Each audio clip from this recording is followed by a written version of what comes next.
We're here for a very special reason. Which is? Well, I actually think we're always here for a special reason because we don't record these very often. But this is extra special, my favorite. All right. We're going to talk about the 91st Academy Awards, otherwise known as the Oscars. The Oscars. Which just took place a few days ago. So we're recording on a Tuesday?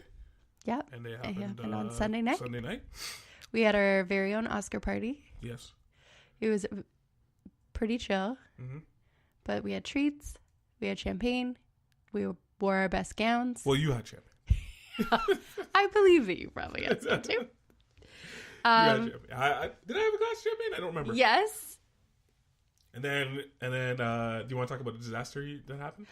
I don't even remember. The pasta. Oh, okay. So we were making a really fancy Oscar dinner. Macaroni and cheese. And I made this beautiful Bon Appetit recipe for grown-up mac and cheese, which is shell pasta with a homemade Parmesan cheese sauce.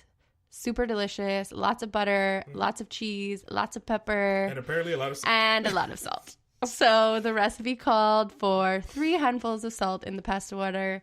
And I watched a video on it and watched her put 3 large handfuls of salt in the pasta water. And that translated to the saltiest pasta I've ever eaten. And we had to throw it away. Undigestible. Could not eat it. Could not. So I just had garlic bread for dinner, and poor Nash had to order Uber Eats. Yeah. So if you ever see a recipe that asks for a lot of salt, you're kind of weary about it, don't do it. Because you can always add salt later. This is the lesson we learned. Yeah. Because you can always just, grab that salt shaker and add it later. So it was a sad day when we poured probably $10 worth of Parmesan cheese down the drain. In the rubbish. But all in all, it was a good night. The garlic bread was amazing. The champagne was amazing. And we had a really fun time watching the Oscars. So I can't wait to talk all about it. And to kick us off, my question for you, if you had to describe this year's Oscars, the 91st Academy Awards, in one word, what would it be? In one word? This is tough because what happened is I heard it described as the Stars Born. The first hour was fine. It was perfectly fine. Everything went as planned. Then it started going off the rails in the next hour, just like a Star is Born. In one word, I would call it. It was fine. Fine? That's the word? It was fine. It's not like it was crazy amazing. There wasn't a lot of crazy speeches. There wasn't any bad host that you can say, oh, that person was awful, even though the host could have done a great job or an awful job, and people still would have complained on the internet because that's how the internet works. Yeah, it was adequate. What would you describe it as? I was thinking I think I'm going to say inconsistent. And I think similar to what you shared, there were some highs. Yes. There were some lows. It kind of met in the middle. It was a pretty mediocre year, which was interesting because I actually think the movies were above average. But we'll talk more about that. Okay. But yeah, my overall feeling was that it was inconsistent. All right. So we threw out our picks on the team podcast. Instagram. So we picked 10 awards, just simple ones. Just throw out the winners, then we can just get into everything else. So out of the 10, who do you think got them? Who do you think? But wait. So who was there? Who was included? Sorry. So and what categories did we choose? So it was you, obviously. Yeah. Myself, Wells of the Horseplay podcast, and Seb. And you guys would know Seb if you've listened to some of the other Zero series where we've had, you remember the 2 ladies that guest starred on the team podcast while Nash was away? So the categories that we threw out were Best Picture, Best Director, Best Actor, Best Actress, Best Supporting Actor, Best Supporting Actress, Original Screenplay, Adapted Screenplay, Visual Effects, and Best Original Song. Mm-hmm. And we let Wells choose these categories. Yeah, that's fine. So I was contentious about having Best Effects in there because to me that's not part of the Big 10 awards. But we wanted a lot so people can follow along. Yeah. But yeah. So anyway, out of the 10, who do you think won this one? Okay, but did you say first that this was who we thought was going to win. Yes. Just who we thought would win the vote versus the probable winner versus our preference. Yes. So which I think is really important. Yes, that is very important. So who do you think took this one? I think I won. You think you won? I think it would be me or Wells. So Wells won. Wells won? By how many? Wells got 7. And how many did I get? 6.5? A big one because he picked Green Book to win. He had Green Book. He did. Yep. I never ever would have picked Green Book to win. That when they announced Green Book as the winner, my reaction was literally this. What? That was my exact reaction. 2 big ones he picked was he picked Green Book to win, and he picked Visual Effects First Man.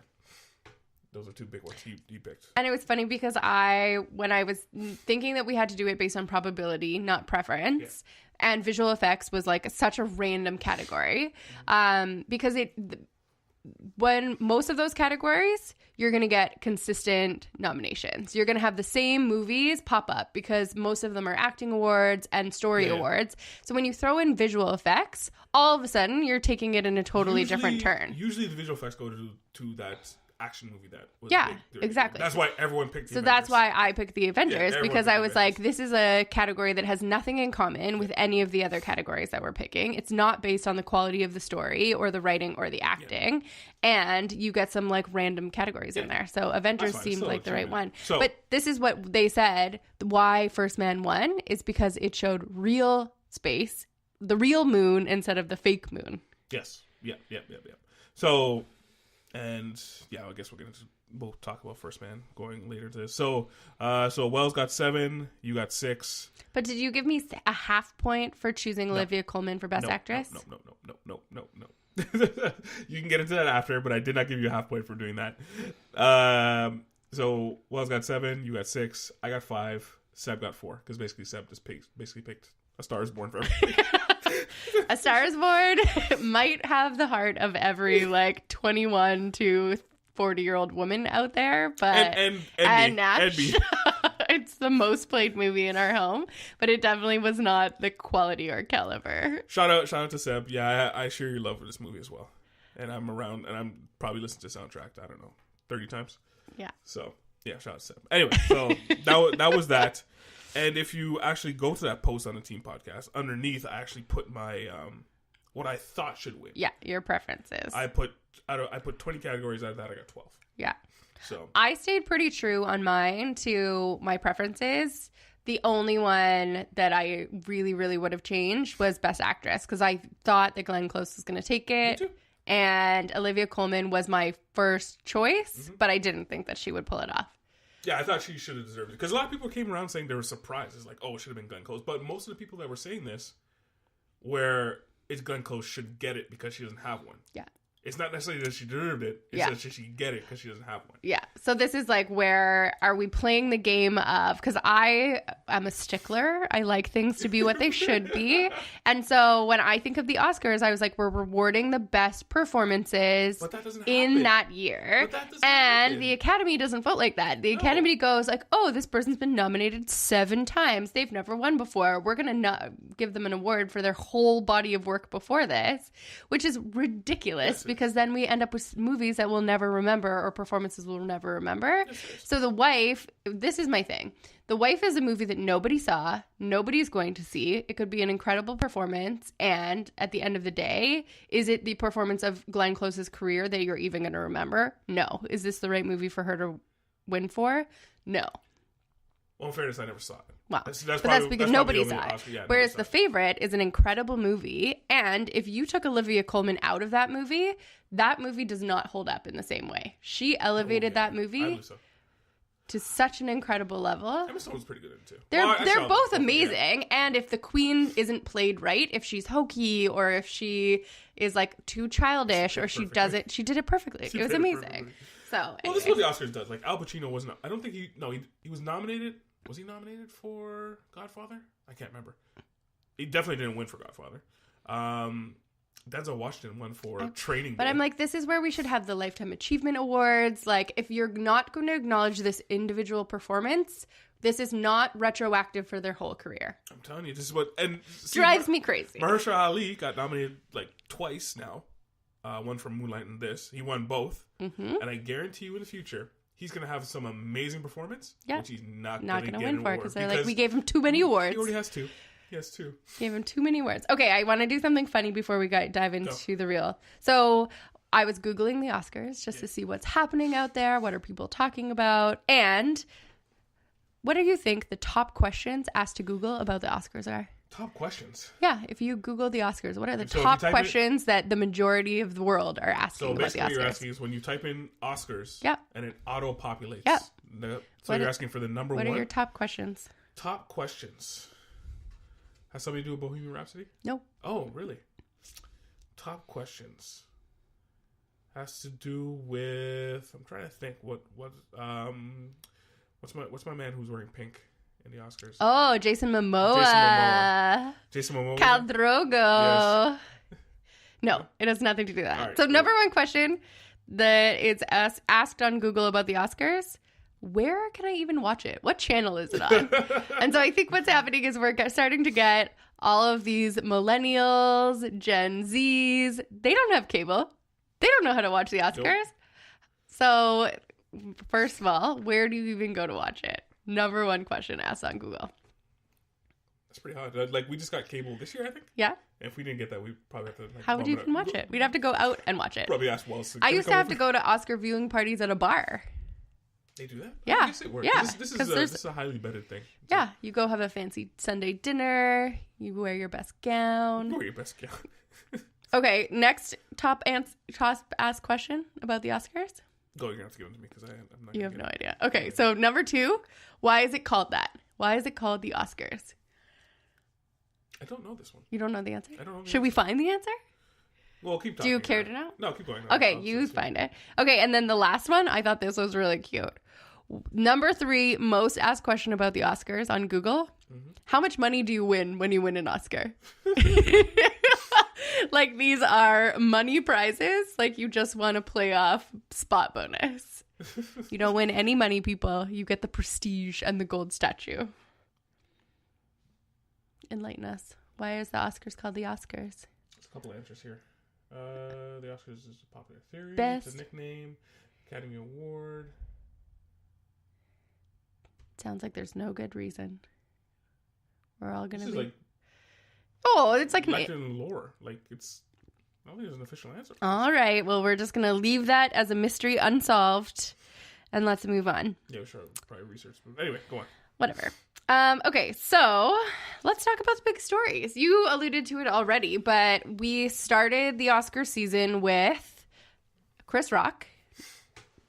What's the other guy? Oh, little short guy. Kevin Hart. Chris Rock. In the hosting position. And then Scandal. Yeah. He pulled out of being the host. Mm-hmm. And there was no one else who accepted. It was basically as much of a plague as it was being the Super Bowl halftime show this year was being the Oscars host. So I didn't mind it, though. How did it go for you? I didn't mind it. No, they said that's why it sped up a little bit. That's not really actually why it sped up. They actually took out like 2 or 3 awards on the broadcast. So that's what sped it up. I didn't mind it. So what's Amy Poehler, Tina Fey, Maya Rudolph came up. Did a couple jokes. It was pretty funny. Things were just moving along quite nicely when they presented. Was it Best Costume Design? Best Costume. And what's her name came out? It was our lovely lady from the Gilmore Girls. Yeah, Gilmore Girls, and she was also nominated for Best Actress. Yeah. And this is so bad. This is why we need Wells. This is why we He's need our Wells. talking IMDb. Because we don't know anyone's name. And we just watched that movie on Sunday in advance of the Oscars so that we could feel really good. Melissa McCarthy. Yeah, Melissa McCarthy. That was a pretty funny gag. Yeah, I didn't miss the host. I'm guessing... So the ratings were down this year. No, they were up. Were they up? They were up. 30 million people watched it, and it was 12% growth year over year. So 12% more people watched the Oscars than last year. So definitely they're not going to have a host next year. No, I think they'll keep this because the runtime was snappy. Nobody missed it. Yeah. It made the presenters need to be funnier, so they got to save more jokes and give them more time. Well, I think it's better that way because it's really good because you get these. A lot of times when you come out on award shows, you get these the people come out, they make 1 or 2 jokes and they're gone. Mm-hmm. And then people will go, oh, that person was funny. Why don't they host the entire award show? And then it happened for the entire award show. I was like, oh, well, the whole thing. You don't get a chance of getting sick of somebody. Somebody's jokes don't get tired. You don't have to sit through. What did we have last year? The ordering pizza, taking selfies of the audience, like Jimmy all Kimmel of the gimmicks. Jimmy Kimmel was last year. Yeah, I didn't like we didn't need that. Don't need that. And then what do you think about kicking off with a musical performance? Just getting right into it with a rock band. Lambert and Queen. Mm-hmm. I almost didn't notice it. I didn't care. It was, well, you had just woken up from a nap. Yes. And it was not the most compelling performance. It was good, and it wasn't, like, memorable. It didn't stick out as, like, the biggest part of the show. I mean, he's fine. Like, he can sing and whatnot. I was like, yeah. All the performances were like that, kind of. Yeah. Really. I didn't... A little bit meh. And then we'll talk about Shallow as its own thing. Okay, tell me about the Donald Trump hair. You were the one that brought this to my attention. I don't know. I saw this on Twitter, and in another podcast I was listening to said the stage looks like a Donald Trump hair, and they should have been more aware of it. And I was like, I looked, I was like, really? This is what you people are mad at? Well, it's just, I guess it's just Twitter. I didn't really care. It looked like it did look like it. Looked like Donald Trump's hair. Yeah. It's like if you're spending like $1 million on set design, you think it could be vetted or like looked at from 100 feet away, so you get the big picture. But a big gold hair swoop, just coincidence did you even or notice shade? Until I pointed it out? No. Once you said it, I couldn't not see it. But I don't know if I would have gotten there on my own. Yeah. So who knows? And then Oscars Not So White. What do you think? Going on for last 2 years or so. It's been the last couple of years, and there was a really cool fact that when we were looking at some of the results, like in the last 6 years, 5 of the Best Directors awards have been to our trio of amazing Mexican directors. Yeah, the Three Amigos. The Three Amigos. They're just trading Oscars at this point. So they've won 5 of the last 6 years. Yeah. There was some incredible representation. It was the first time in almost, I think, 30 years that a woman of color had won an Oscar for something that was not an acting award. Yeah. Was that the first time set design, I believe? Set and costume. Yeah. Was by a woman of color. Yeah, I know a lot of women on stage. Is really nice representation. Mm-hmm. Hey, it's crazy what happens when you actually let other people in.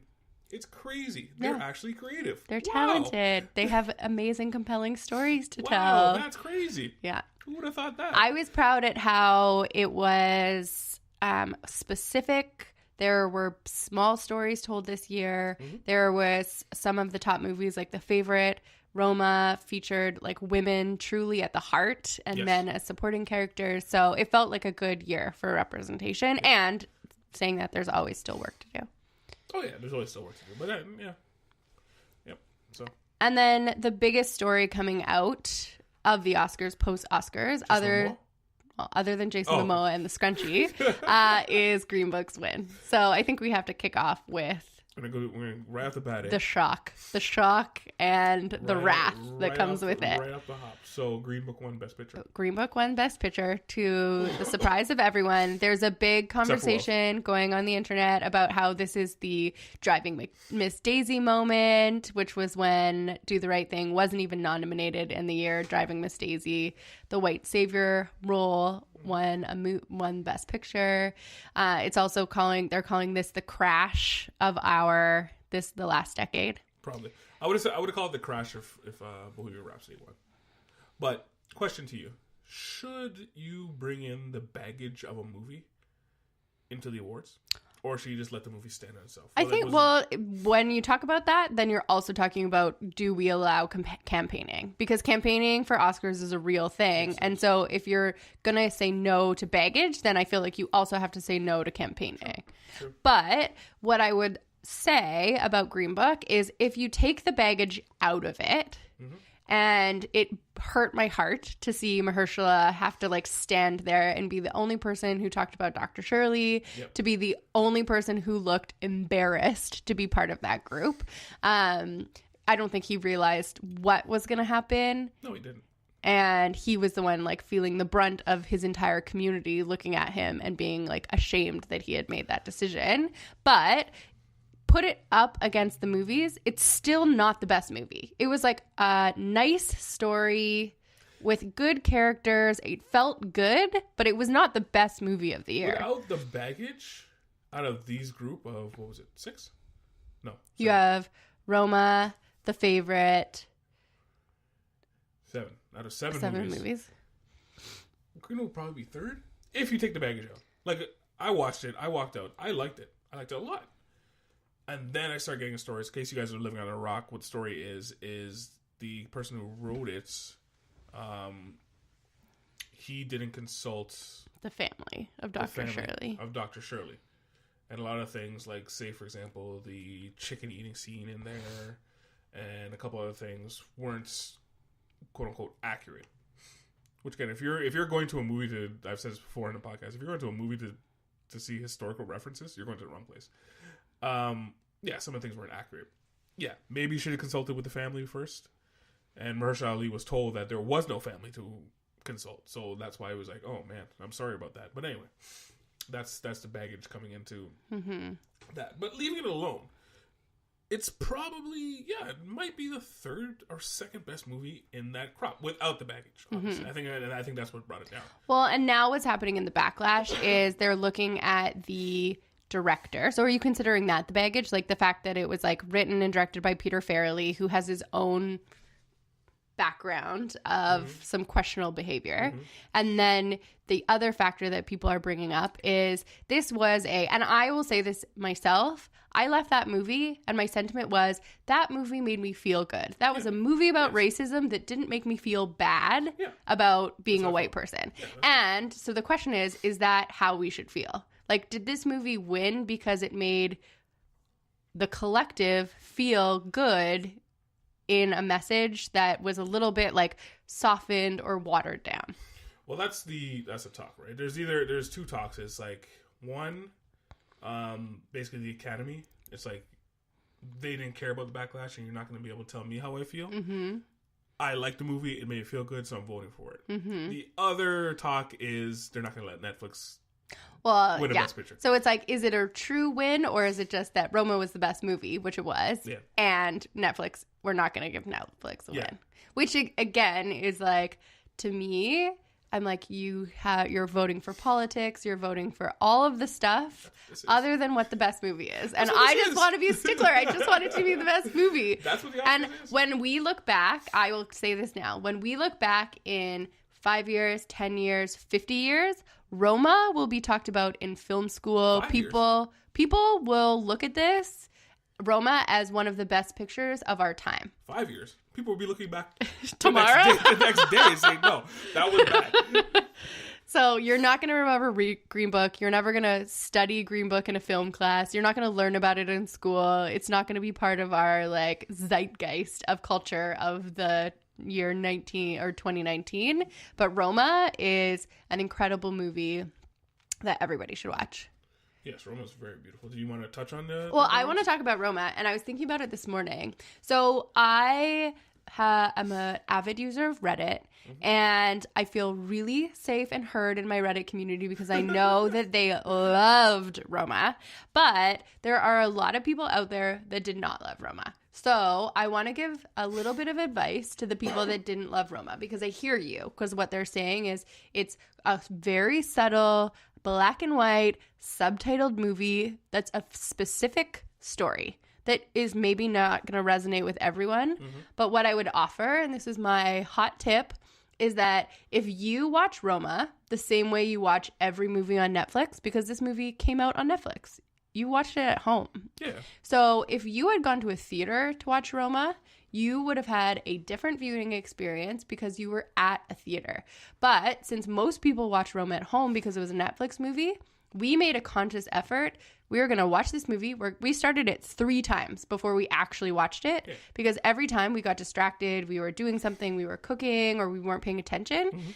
I loved this movie because I made an effort to put my phone down and not look at it for 2 hours. Yeah. So I actually got to immerse myself in the movie. So my guess is the people that didn't like it were watching it like they watch everything else on Netflix with their phone and Instagram and Reddit, whatever, scrolling in front of them. The text in the black and white hurts. And a lot of things, and I've always said this, like the I guess the snooty nose in the air movie watchers, That's not the majority of the population. No. They're not going to watch Roma. They want flash. They want bang. They want a bigger story. I was talking about Roma on the podcast. I think it was like last week. And I was talking about the scene when she came downstairs and walked around the room and turned off all the lights.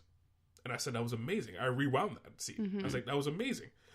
Smythe, shout out to Smythe, turned around to me. He's like, that sounds boring. Thank you for representing the entire population, the majority. It's like, she turned off lights? That sounds boring. I'm like, no, it was amazing. Like, it was just well done. And if you're a film nerd and you're looking at it from the cinematography or you're looking from it from the direction or like showing a normal slice of life in a maid in Mexico's existence where I think the part that I missed in that when I was rereading about it was that the little boy had actually gone around and like turned back all the lights on after she had turned them off again. So she had to go back down and do that step one more time. It was like between her and being able to like take her like probably 5 hours that she gets off. So that was beautiful. That was Roma. That's what we thought. That was what the majority of people thought. Do you want to touch on the other one? Stars Born? What do you think about that one? You weren't as high as Stars Born. So Stars Born, I will say this. The first half of the movie is almost as perfect as a movie could get. In terms of creating an emotional response in me, I cared about the characters. I was swept up. I was like a full-body goosebump. Yeah. And then the second that they got off stage and started having trouble in their relationship, the whole second act of the movie, I was out. People said that. People did say it. I was immersed in the whole thing. I love the whole thing. I love the songs. This is one of my unapologetic, I don't care what anyone else thinks. I love this. I usually have one or two of these movies a year. Sam Elliott, he's going to go down as never having an Oscar. Ever. That scene with the truck scene when he backed up and then... he backed Bradley Cooper? Bradley Cooper said that he loved him and he's like admired him. He turned around, he's tearing in his eyes. I was like, I was shaking back. I was holding back a few tears in that one. The songs... Everyone said the death was a little bit predictable. It was foreshadowed throughout the movie and stuff like that. And it's been done 5 times, so it's not a spoiler. So if you didn't know, you didn't know. I didn't know. That was the first time I ever watched this. I tried to watch the original Stars Born. It's 3 hours long. I'm not watching it. Yeah, I just love the front to back. Mm-hmm. I love the front to back. My only thing, like, I love a movie that gets an authentic emotional response from me. But if you're trying to make me cry... And Bradley Cooper was like, I want everyone to cry. As soon as you try and do that and it's contrived, I'm out. Isn't that what Roma did though? No. Okay. Roma was subtle and small. And they didn't force the emotion on you. You just felt it as you were going. They were foreshadowing that whole thing through the entire movie. I know. I like the foreshadowing that way, but this is different. So anyways, A Star is Born, I'm into the songs. I think it was a great first directorial effort from Bradley Cooper. I feel like they are a scene that needs to come down. We need to turn down Gaga and Bradley. They were so over the top. Well, it's over now. It just needs to be over. No more Allie, no more Jackson. The Favorite. Okay, so The Favorite. No, I watched this by myself. You watched it by yourself. And I had I'm going to try and do this with more movies. I had zero idea what this was. Absolutely none. And when I started watching it, I was so...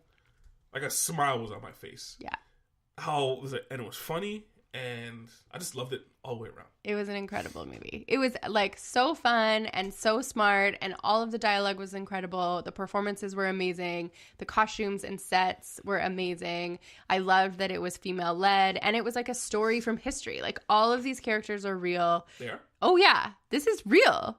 Oh, I didn't know that. Like, you can go on Wikipedia and you can read about Queen Anne, and she had a best friend, Sarah, that she had for years, and they were rumored to be lesbians, and there was a new evil person, Abigail, who came and, like, effed up their whole thing. Every character in that was real, and it was all based in history. Oh, I didn't know that. And it was, like, from watching The Lobster, which was the director's last movie, to this, it was, like... You got the sentiment, you got his style, and he brought it to life in such an incredible way. This is such a win for me. I loved this movie. Olivia Colman, to me, is like, it just... A lot of people are pointing to Emma Stone. Well, she did a good job.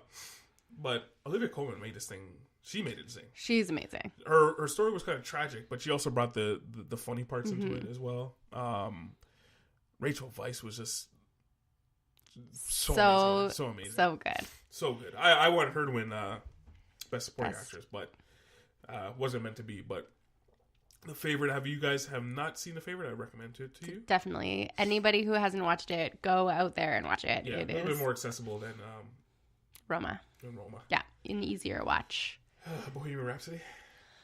So, a terrible movie with a good performance. I asked Nash the other day, what is a movie that you thought was okay, that was elevated to good from a performance? And this was 100% my example for this.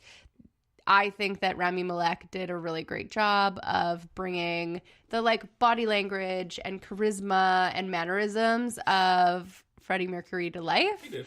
And the movie was not a good movie. No. Especially that last part. The actual concert scene, that was great. If Yeah. you told me they were going to do the entire Live Aid concert, which they really didn't. Technically, they didn't. They skipped one song. If you told me they were going to do the entire Live Aid concert, I would have told you that was not going to work. But it did work. But the rest of that whole day, when he came out to his parents, he found his boyfriend, and I think he did one other Wrap thing. everything up in a tiny little bow. Just before I get to the character did not make any decisions. He was always convinced by some evil force, and he never made Paul and all these evil forces. Just like he wasn't responsible for anything he did. Yeah, I just didn't like the movie at all. What I would say is if you're gonna do a biopic, that's the thing. It's not a bad movie. It's very watchable, and it's like got a good performance in it, and it's fun to watch, and the music is awesome. But if you're gonna do a biopic with half of the people that are in the movie still alive, you're not gonna get a really hot take on it. You're gonna get like a little bit of a glowy, like what was the movie we were comparing it to? The Compton. Straight Outta Compton. Yeah. Like, you're going to get a little bit of rose-colored glasses on everybody. And I thought my favorite part was when every time Freddie Mercury did something bad, and his bandmates would be like, he would offer them drugs or be like, come and party with me. They'd be like, oh no, Freddie, we're going home. We're going home. And you're like, there's no way that you went home every single time. I have to wake up early tomorrow morning. I was like, you got a little bit of a rewrite on history in this Cocaine? one. No, thank you, sir. No, thank you. I'm going to go home and rest. So I thought that one was really funny. Okay, what else do we have? So we said The Favorite, Roma, Stars Born, Vice. Okay, so Vice to me was not Adam McKay's best movie, and I'm somebody that really likes his style of movie. I like to learn something. I like the way that he approaches what's happening in the world or history in a way that makes it like accessible to the masses and isn't afraid to like make fun of things that the majority of probably people out there don't know about. This is true. I like Christian Bale's performance. Christian Bale's probably the best actor we have today. Completely transformed again. It was even funny to see him sitting in the audience and then to have them showing, like, just to see that juxtaposition was incredible. One day he's going to die doing this. So, whatever. He just transforms himself. Like, thank you for doing what you do on our behalf. I found this one... I did like The Big Short. One of my favorite movies. That was 2016. I can't remember. I think. Anyway, that was. But The Big Short is an incredible movie, and I think shows his style in a way like that movie really brought it to life. Vice was a little bit of a harder subject for everyone to get into, and there were some moments that I know didn't like fully land, like the Shakespeare. It was absurd in a way that I really appreciated, and it didn't like stick. The whole way. About Vice is there's a lot of scenes where it's like Adam McKay is almost saying that you're stupid and I need you to spoon feed you this thing. Like when he was talking to George Bush and he was telling him his demands. I'm going to be your vice president, but I'm going to tell you what these demands are. And it kept on cutting back to him fishing. Yeah. I'm like, I can figure this out, Adam McKay. You don't need to cut back to him like luring in a fish. Like you're luring in. I understand. You don't have to do that. Like I got it the first time. That's the thing. Yeah. He's not like, it's funny because he makes movies that you think are speaking to the smartest person in the room, but at the same time they're not. Yeah. Like he's just not making a movie for the New York, the LA, the like big city like maven. He's also trying to bring along middle America and educate them at the same time, and that's the risk, is you alienate that like peak audience that you want. Black Panther. I feel like you can talk about. I don't know that Black Panther was Best Picture worthy. 100%. I think it was a momentous movie, and I think it was a good thing to include more popular movies in Best Picture, so that it isn't just prestige film that makes it here. What do you think about Michael B. Jordan's performance? Michael B. Jordan's performance is amazing. Yes. Chadwick Boseman, he's probably actually no, he's pretty good. I was gonna say he's the weakest performance out of the group, but everyone's. But I think the main superhero always is. Like, you never look to the lead superhero to be like the most compelling character. Robert Downey Jr. Playing who? Iron Man? Yeah. But he's like not an anti-hero, but he's like a flawed hero. Yeah. I feel like Black Panther, Captain America, like these people are supposed to be like the hero, and so they tend to be like the least interesting. Well, but he did a good job, and his performance like paled in comparison to Killmonger. In comic book movies, they always say, or in comic books, you always need the hero's always good as his best villain. Mm-hmm. You know, Batman, the Joker, and all that stuff. So Michael B. Jordan was fantastic. Probably Marvel's top 3 villains created. Mm-hmm. So much so that Marvel's trying to figure out a way to bring him back. But let me ask you this. Was Killmonger the best villain in the comic, or was he the best villain because Michael B. Jordan brought him to life? Killmonger's a nothing so villain it was the portrayal, not the character. Yeah, it's Michael B. Jordan's It's not like he just had the best like base material to work with. This is Marvel's best movie. That I agree with. So then this is what we were talking about the other day. Are you awarding the MCU for its body of work a la Lord of the Rings? No, because or is this actually... No, because I think it's going to happen next year. You think that Thanos and Endgame is going to win an Oscar? This is my hot takes, which I didn't want to share with you. This is my hot Why? takes. Share it here. Next year, Robert Downey Jr. and the Avengers will be nominated. Robert Downey Jr. will be nominated for Best Actor. The Avengers will be nominated for Best Picture. Do you think his monologue in the trailer where he speaks so slowly? There are certain points where, as stupid as was the Civil War, when he found out that Bucky killed his parents. Mm-hmm, mm-hmm. As dumb as that situation was, because he should have known. Sure. He actually acted in that scene. I was like, oh yeah, he's an actor. In the first one, he acted. I'm like, oh, sometimes there's an actor in there. I think you're going to get a lot of emotional stuff out of him, and you're going to be nominated for this. Now, whether they're going to win or not, I don't know. Mm-hmm. But that's my big hot take. And also, Adam Driver and Star Wars Episode 9 will also be nominated. Ooh. Adam Driver's probably his best role is Kylo Ren. Yeah. Probably. So those are my hot takes. Hot. But anyway, do you think they're gonna play Kanye? All My Friends Are Dead. Push me to the edge. In Endgame, that would be great. Oh, okay. Oh, I was wondering, which movie will they play? So Black Panther. That's probably their best movie. And else? Finally, we got Black Klansman. I love this movie, and I think to speak to the same sentiment that we had around. I feel like we missed one though. The same sentiment we had around Vice. Yep.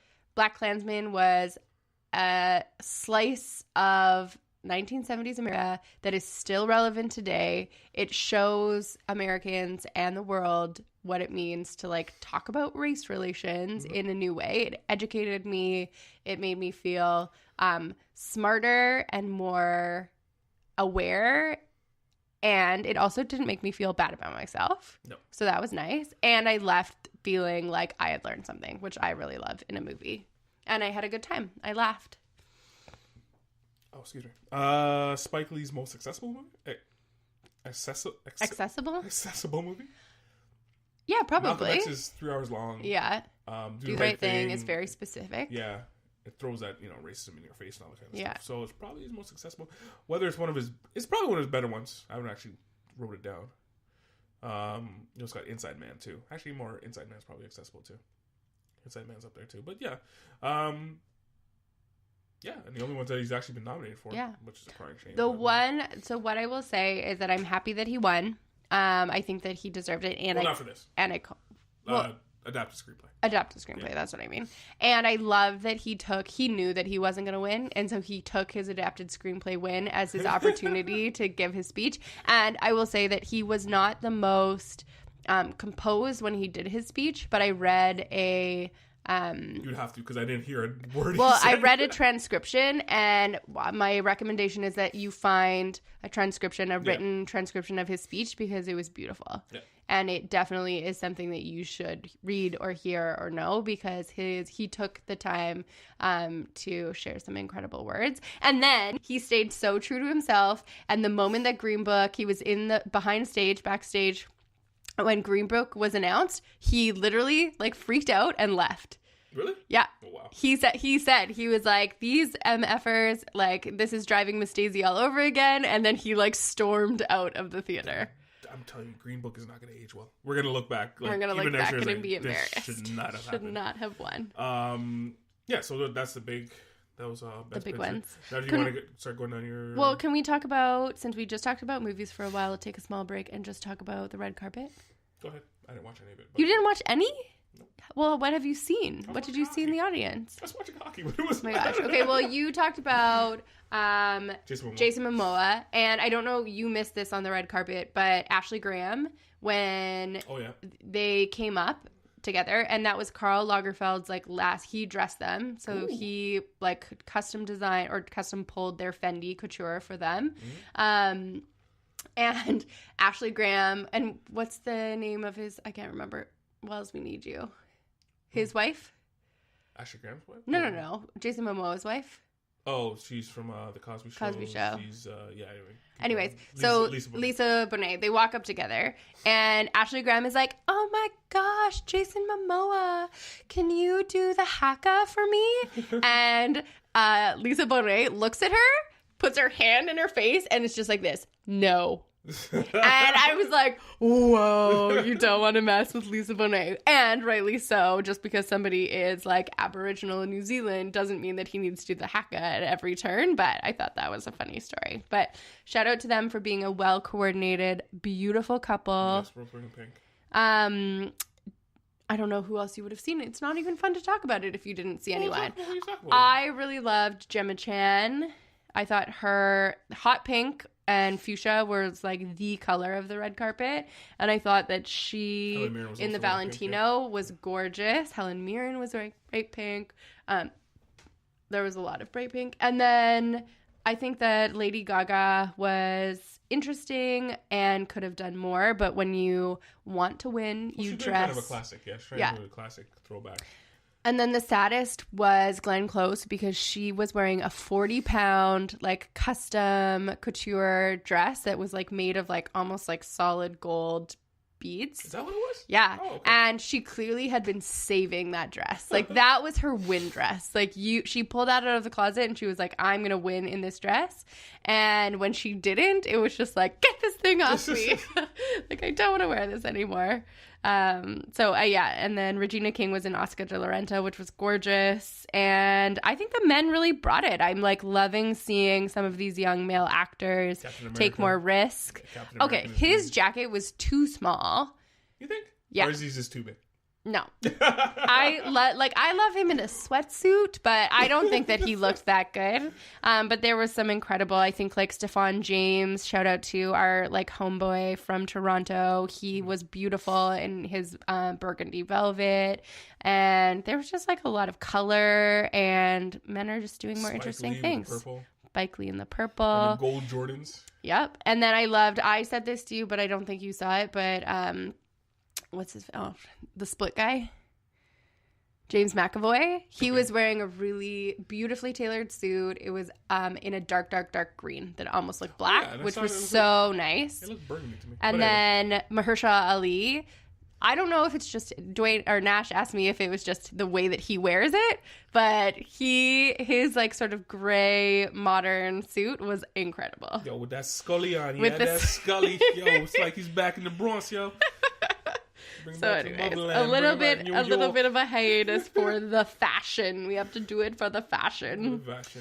Okay, so tell me, surprises and scandals other than Green Book. What stood out to you? So it was basically going as scheduled, because I was running down as they were going. I was like, "Yep, I got that one. Yeah, I got that one. I got that one." Where did it go off the rails? Where did it go off the rails? I can't even remember. Sorry, I should open up my list. Any word? Where did it go off the rails for you? Or I think where it started to go, the hugest upset, I think, was definitely Glenn Close and Olivia Colman. And it was so interesting because I wanted Olivia Colman to win. Okay. Is it okay? Well, in this room, I'm just gonna say in this room, is it an upset? Because we both said no. It was not. It was an upset from public. She thought she was a lock, and she had won up to that point, except at the BAFTAs, which was a really key indicator that it could go towards Coleman. But I think that changed the energy in the room. People were surprised. Glenn Close's face was like, "What?" And then Olivia Colman did bring it home with the speech. She had she's just a warm, funny, candid human, and she's that all the time. She's not too serious. So I think she did a great job of swinging that in her favor, but I think that was one of the first ones that was a surprise. Where it went off the rails for me was sound editing and sound mixing. Bohemian Rhapsody got both. No. I think who did you want? First Man? Sound editing, I would have been fine with Quiet Place. And sound mixing, Stars Born. Definitely Stars Born should have got that. I expected Roma had incredible. I've heard another hot tip for Roma is to watch it with headphones if you can't see it in a theater, because the background there's no music, there's no score, and so they scored it with the sounds of Mexico City, and it's supposed to be incredible. So I think First Man. Bohemian Rhapsody, I'm trying to even think other than the music, obviously, and it's did you win for best sound editing because you made it look like Rami Malek was singing? Probably. Now, I told you because this was, obviously, because it was such a mess. Obviously, getting rid of the directors, and it was such a mess. It was just a miracle that they put this together type thing, and maybe that's where they're rewarding type thing. Well, I don't if you hire a terrible person as your director and then it all goes off the rails, you don't get awards for that. I didn't know that. But it was funny to listen to them try and not talk about him all night long. Bryan Singer. Yeah. So who knows? I'm trying to think of what else surprised and scandalized me. I think there were some really fun moments. There were some really boring moments. Was it Ruth Carter who won for costume design? Or did she come out and give that awesome speech? Yeah, and she was crying. She won for Black Panther. And she was like, "It's about time," or "It's been a long time coming." Beautiful speech. Go YouTube that one. Yeah. And it was really funny because they couldn't, if you were watching the cutaways, this was a bad production note, but they couldn't find Ryan Coogler in the audience. And so... They couldn't find him all night. It was so crazy. They were talking about him all night, and they could never find him in the audience. And so I thought that was really interesting because when his, the best score won for Black Panther...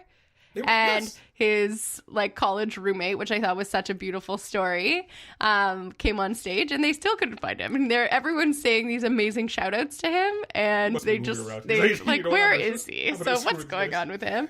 And then I loved my favorite thing at the Oscars is always when the people that win that literally are sitting in the nosebleeds, and so they have to go all the way to the back of the theater to find them, and then we wait 5 hours. I thought some of the acceptance speech for the team that had the 3 people come up and they each took a turn saying one thing at a time. You should always have your acceptance speeches worked out and come with a theme. But they had a plan, and it was just a terrible plan. Which one was that? Where they had a piece of paper and they were going back and forth. Back and forth and back. I can't even remember who it was. But it was really... So that was... The biggest thing was that if you're going... Make a speech. I know some people think that it, jinxes you, but it makes a huge difference when you have what you're going to say planned out. Yep. So that was a funny one. And then any of the other performances, I think that the Ballad for Buster Scruggs performance, that was a huge miss. I think the Jennifer... What's her name? Jennifer Hudson performance. What? I think I got it. I think those were all the boring moments. Do you want to talk about the performance? Okay. I don't know if that's a surprise or a scandal. I think the scandal is that poor Irina Shayk, who is being turned into a puppet to be able to tell this romance story of Jackson and Allie. So they did the performance as Lady Gaga and Bradley Cooper. Maybe a mistake. Well, because when they do it as Jackson and Allie, it's over the top. Well, too much love. The voice, too much love. Man, I swear they're going to start doing it when they're on stage. the voice is missing when Bradley Cooper does that song. The voice is missing. He needs to bring the gravel back. He needs to bring the alcoholism back. I was like, why did they have the camera shot from showing the crowd? And there are people who absolutely love that movie. And I am one of them. Absolutely love that performance. You love this performance at the Oscars? No, the actual. The movie. Yes. Love this performance in the Oscars. Shout out to Step. I didn't like it at all. Like the way that they had like the piano roll out from the back, and then they held hands and walked up from the front row, and then they gazed at each other, and they like held hands and closed their eyes. It was just, that's what I mean. It's like the whole thing is over the top, and they're just still trying, like they're pushing too hard to say, look at our chemistry. Pushing too hard to say They have it, but it's like you don't have to try that hard.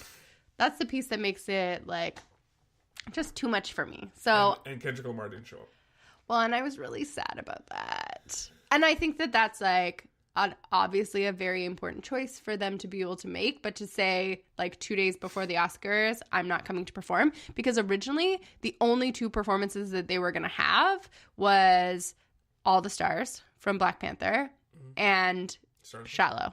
That was it. Those were the only two songs. And then people made a big uproar that the three other songs that no one cared about were going to be not performed. And so they added them back in. And then we lost the best one. This whole production of the Oscars this year was like we're going to do this. No, everyone shouts. We don't like that. Don't do that. It's like, this is the crowdsourced Oscars where they're so afraid to piss everyone off that they don't make decisions. And then they have to change their mind and re-communicate 80 times. Like, it was just an Oscars of, they didn't know what they're doing, basically. Best speech? Olivia Colman. But so she was just the most fun speech. I thought they were so bad with the timer and cutting people off, like so bad cutting people off this year. Like they just cut their sound and you could see them still standing on stage. Actually, was it 2 years ago they didn't do that? I know, I get it for the runtime, but it's like you're really showing some like class when you're cutting off the people. Like there's some people that this is going to be their only chance ever to be on stage, to represent what they do and to win this award. Like this is the pinnacle of their career. Yes. Like don't cut those people off. Give those people a moment. Like if you're like, oh, this star gets to talk for longer because his role is more important because he's more public, he is going to have another chance. Ruth Carter's was pretty good. Yeah. That was costume design for Black Panther. Lady Gaga was pretty good. No, she gave the same speech a few weeks ago. I was going to say that, even though you've probably heard it's like a canned speech. The same speech, I don't know how many times she's won, and she cried every time. And then she handed off the mic to... Too much. And I feel like, because this is where I feel like, what's his name? The DJ. Yeah. Like we know that Lady Gaga has genius. Like, it's okay to not, like, grovel at her feet every single time. Like, that's what I mean. It's, like, too much gratitude, and it feels inauthentic. So I just feel like everyone needs to, like, take a breath, and we get it. And you don't need to tell us every single time. Mark Ronson, thank you. Yes, basically he turned around and was like, yeah, Lady Gaga, you're a genius. Yeah. And that was it. Like, it's like, what? And they all bowed. It's like, who cares? Everyone worked hard. It's great. And then I would say that what was the most important speech? Like, who landed most for you? Like, not just the most. Yeah. Rami Malek was pretty good. Yeah. He seemed genuinely surprised. So I was guessing he... I liked when he called himself Bubba Rami. Oh, Bubba Rami. He seemed like he didn't actually know. It was Olivia Colman. Like, she was just fun for me. She was fun. It was just fun. I liked it. She's like... She said, he's like, to her kids, he's like, I hope you're watching... Or not, whatever. Good job for you, because this is probably never going to happen again. This is probably never going to happen again. She was like joyful and fun and candid and everything that you want people to be. And then I think Spike Lee obviously like kicking off by saying like, you how do I say that without swearing? What? You MFers better not cut me off. Yeah. I thought that was good, and then they didn't. They listened to him, so I thought that was. Another thing with the best actress category, you're never going to see those people out again. The best actress category? Yeah. Why not? You're never going to... Are you ever going to see Melissa McCarthy up there again? You never know. Melissa McCarthy... Lady Gaga? Well... I don't know Lady Gaga, but the girl from Roma, you're never gonna see her up there. Oh again. yeah, Letizia, you're never gonna see her again. You're never gonna see her. Oh my god, are you joking? Nope. Olivia Colman has a huge. I'm gonna say this. Olivia Colman will be the Judi Dench of the next 50 years. Oh yeah, she is going her career. She's been around for 20 years. Yeah, she is just starting to get traction now. She's playing in The Crown. She's playing the next round of The Queen. She will be an unstoppable force. She's an incredible character actress. We always need that. Glenn Close. Yeah, well, she's old. And they don't she's like her. 70. they just don't like her. She might not get another chance. Yeah, she never get a chance. But I think Rachel Weisz will still be around. Emma Stone. This was her. I'm just saying the actress, the best actress, not supporting. Oh, not supporting. Yeah. Weisz, Emma Stone's gonna get another one. I'm not even worried about her. She's obviously gonna get. But I'm just saying, you're never gonna see these people again. I don't. I disagree. Okay, so then let's finish off with just some stray observations. Do you have more things you want to talk about? No, that's it. Go on. Okay, so first of all, these are just random things. Anything you noticed that was fun or weird? Favorite got nominated 10 times, only won once. Mm-hmm. Crying shame. That again, this is when we look back at this Oscars. Why didn't Favorite win more? The Favorite was an amazing movie. People go watch it. Okay, so Tom Morello, where did he come from, and why is he so good at being an announcer? The Rage Against the Machine guy. Oh yeah, you were talking about that during the thing. I don't know. He was, first of all, gorgeous, and then he was so good at reading off the prompter. I have no idea why he was there. Okay, I don't know what his connection to movies are. I don't know. Obviously, he was announcing a musical performance, so there was something. But it was an incredible. I was just like, oh, Tom Morello. Who knew? Julia Roberts. Okay, so Julia Roberts. This is where I think they must have had a closing planned. But because they went over time, they cut it because the most, after Green Book got called and everyone was just standing around being now what do we do? It's somebody needs to come out and land the plane, people. Someone needs to come and land the plane. And she's like, well, I'm here and I may as well do it. And saying, time to go to bed to Bradley Cooper's mom and just using her usual Julia charm was amazing. Barbara Streisand, I thought she was amazing. Oh, yeah. She was so good. If you go on Spike Lee's Instagram, you can't tell this guy. He probably still partying to this day. Oh yeah. Because there's pictures that's coming out of there. There's one with him and Barbara Streisand holding the Oscars. Barbara Streisand was good. Anything else? Roma again was nominated. I love Quaron. I feel like he is my favorite person. Don't ever do anything wrong. I love that you have so I'll finish with my favorite moment of the whole thing was when Guillermo del Toro presented him the award for Best Director. Yes. And he said, one of the first things he said when he got up was, he was something about going old. Or going off. Okay, yeah. And then the first part of his speech, he was like, "Oh, something about never leave me." And then he's like to Guillermo, he's like, "I hope never leave me," or something so cute like that. And it's they are just the best besties, yes. And they're so creative, and they elevate each other, and they're here for each other, and I love it. I'm down for the three amigos. I kept on telling, I was texting Benny at the same time. I was I don't know why he keeps sitting down. He's just going to get another award. Just stand there up there and get another award. And he had a great speech for each one, and he kind of recycled it. He was the very first. I was amazed by the fact that his regular cinematographer was just not available for the shoot of Roma. So he's it's fine, I'll do it myself. And then comes out with the best cinematography ever. He's the first cinematographer to ever win Best Director, and the best director to ever win cinematographer. Oh. So both ways. Oh, interesting. Yeah. That's so awesome. Good job, Quaron. You've made my favorite Harry Potter movie. Anything else in closing? What was your favorite moment? That's Olivia Colman. She's great. Did you want to run down the awards? No. Talk anything about Best Actor? Do you want to say anything about that? No. I don't think Rami Malek deserved it. Best Actress, Colman, we both said that. Best Supporting, we said something about that. Regina King, you're the one out of the two of us who watched that one. Regina King. It was a really powerful performance. Yeah, I like Rachel Weisz's that. Best Screenplay. Green Book won that. I don't think we really wanted that. Nope. Best Adapted Screenplay. We both called Black Klansman. Black Klansman was awesome. I think Best Adapted should have been the favorite. Yeah, I said that too. Or the best screenplay. Like the dialogue in Best Original Screenplay? Best Original should have been the favorite. Yes, I think we said that too. Adapted. The dialogue is incredible, and you could watch that movie over and over again and find more layers of hilarity. Best Animated Feature. This was a layup. It was the first time a non-Disney movie won, what was it, 24 years? Yeah, something like that. Something insane. Yeah. So good job, Spider-Verse. This was the one movie I told everyone I talked to, go see it in 3D. It's absolutely worth seeing in theaters. It was such a good movie. Foreign film, Roma won. Roma. Yeah, loved it. Everybody said that was a dead giveaway, that it wasn't going to win Best Picture, but I was still a holdout to the very end. I was still shocked at the end, people. Best Documentary, Free Solo. I can't watch that. I feel like I'll have too much anxiety for that man about to die all the time. Best Short. Okay, so this is such a win because it is a Canadian filmmaker. She's from Toronto. It was based in Toronto, Bao. So everyone, from what I know, they made it free on YouTube. So you should be able to just go watch it. I think a lot of these are on YouTube. Actually, I think the short shouldn't be on the broadcast. Oh no, I love it. Really? Because people do watch them. Like Best Animated Short. I watched Bao.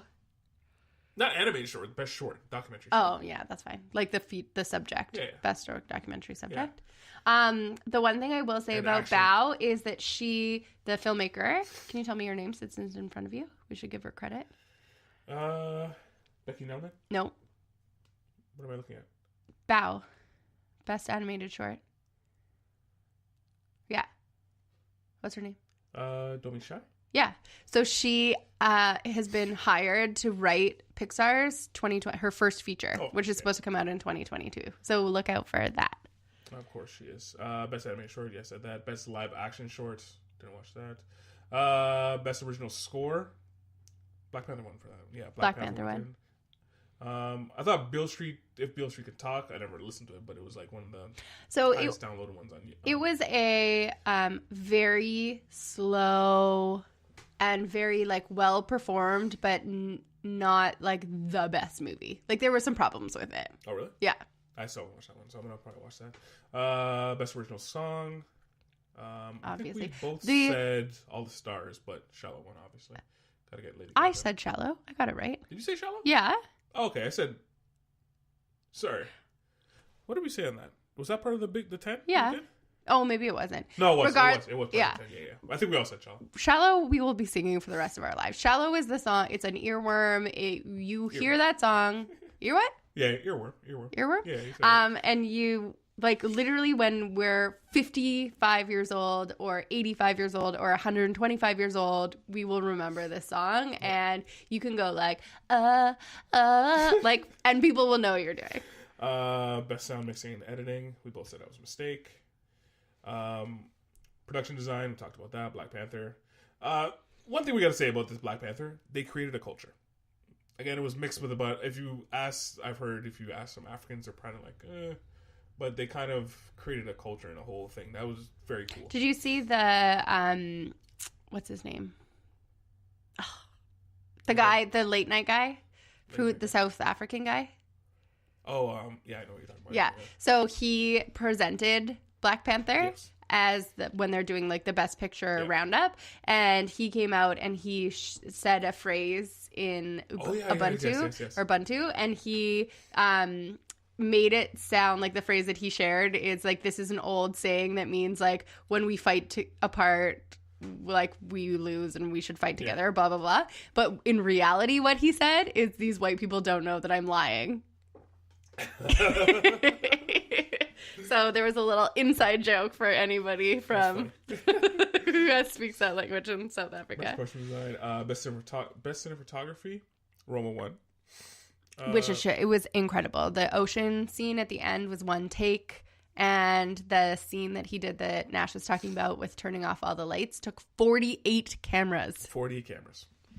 Boring my ass. Best makeup and hair, Vice. Obviously. They're like insane transformations. Best costume design, Black Panther again. Best film editing, Bohemian Rhapsody. Yeah. I think the cool thing, so with the costume design for Black Panther, is they created Wakanda as its own thing, but they went back to all of the like different tribes in Africa and all of the different cultures in Africa, and they like based everything out of real fashion and real culture and real history. And so there's like a richness that is brought in that movie that is like not just going to the store and picking a pair of jeans that this person would have worn. Best film, I never said that. And best visual effects, First Man won. Everyone said Avengers should have won, but whatever. I'm not really mad at this. Who knows? I'm going to say this right now. Looking back at this Oscars, people are going to wonder why the hell First Man didn't get nominated for a lot more things. It was a really good movie. I don't think people watched it. It came out in October. No, it came out after... It came out the following week after another big movie. I think it was A Star Is Born. It came out the following week. So it just got lost in the like. But for shuffle? some reason, other than the controversy about a stupid flag planting, which whatever, because they didn't actually show the flag planting, and people were so mad at it. Probably mostly Americans, but it was a really good movie. It was a really good movie. I was only half paying attention. I know you weren't half paying attention. I made a conscious effort to like burn through a lot of the Oscars movies. And First Man is going to be looked at as like, why wasn't this nominated? Bohemian Rhapsody was nominated, and this was not nominated for Best Picture. So, well, and I think the same thing with the Melissa McCarthy movie. I actually think that was a really well done movie and could have been in the Best Picture category. What's my man's name there? Supporting actor? Richard E. Jenkins. What a joy. What an incredible... He doesn't have an Oscar either. No. So him and Sam Elliott are going to go down without Oscars. Yeah. And he definitely should have got one. Yeah. He definitely should have got one. He's coming up in something funny. Oh, he's in Game of Thrones in this new season. He has like a guest appearance in Game of Thrones, which is really fun. Okay, so that we started this year with a big roundup of movies. And we need to do it really soon. Yeah. And we talked through everything that was coming out this year. So if you think back, was there anything that you thought would be here that we haven't talked about? I think Quiet Place is one of my favorite movies. Yeah. I liked Annihilation. Like, personally, I like Spider-Verse, Annihilation, Quiet Place, and Roma. Yeah. Personally. That's a good Avengers roundup. is kind of, it's slowly going down my list. It's crazy, though, whenever we look back at, like, what movies came out this year, so many movies. We saw so many movies this year. This year seemed very, very long for some odd reason. Yeah. Like, if you told me Black Panther came out 3 years ago, I would have said, yeah, sure it did. Sure, of course. But it was a long year. We had some incredible movies. I think it was a really great year. I think that Roma was the best movie of the year. So go watch it and put your... It was a great year. It was a good year. As far as great movies are concerned, there might have been only 2 or 3. I still think it was a really good year. There were some high quality films and there was a lot of fun movies and it was a good mix. So cheers to 2018. We're putting a bow on 2018, and I can't wait for 2019. How many movies have you already watched in 2019? Oh, so I'm doing this challenge. To myself. I'm trying to get to 1,000 movies watched in 1 year. Last year, I think I watched the most movies I ever watched in 1 year, and this year I'm trying to beat that. I probably will beat it now because I'm constantly doing it. I'm trying to get to 1,000. Right now, I am currently at maybe 50. Yeah, and you're copying Steven Soderbergh? Not really. And you're Steven Soderbergh says he kind of copying, but he also wrote down shows and stuff. Yeah, like so if you guys don't know this, there's something called the Soder List, and he keeps a list of everything that he watches, reads, or listens to in a year, and then posts it. So Nash is doing something similar, but just with movies. So he's keeping track of what movies he's watching. So at the end of the year, you'll be able to see the Nash list or whatever we choose to call it. And I'm also putting if I watch it in a theater, if I watch it at home. So far, I haven't watched a lot of movies in theaters because the beginning of the year is usually... They don't really put out many good movies in the theaters. So we'll do an Oscar preview when we do our big roundup of what's coming in 2019. And it's funny because I already saw you made a shout out to Thanos and Endgame getting some nominations next year. I've already seen people start talking about... Thanos. Isn't that his name? Thanos? No. Bad guy? No, Robert Downey Jr., not... I know, but they just call it Thanos. Like, it's like the Thanos... Oh, okay. And then, or Avengers, the Thanos, Avengers, we'll get some. And then this is the year of the Disney live action. So we have Dumbo, we have The Lion King, the Beyonce Lion King, and we have Aladdin. Beyonce is in Lion King. She's playing Nala. Oh, yeah. No, I think she's Nala. Well, both Wells and I, we have a thing. We're not watching those movies. I'm not going to watch The Lion King. I'm not going to watch Aladdin.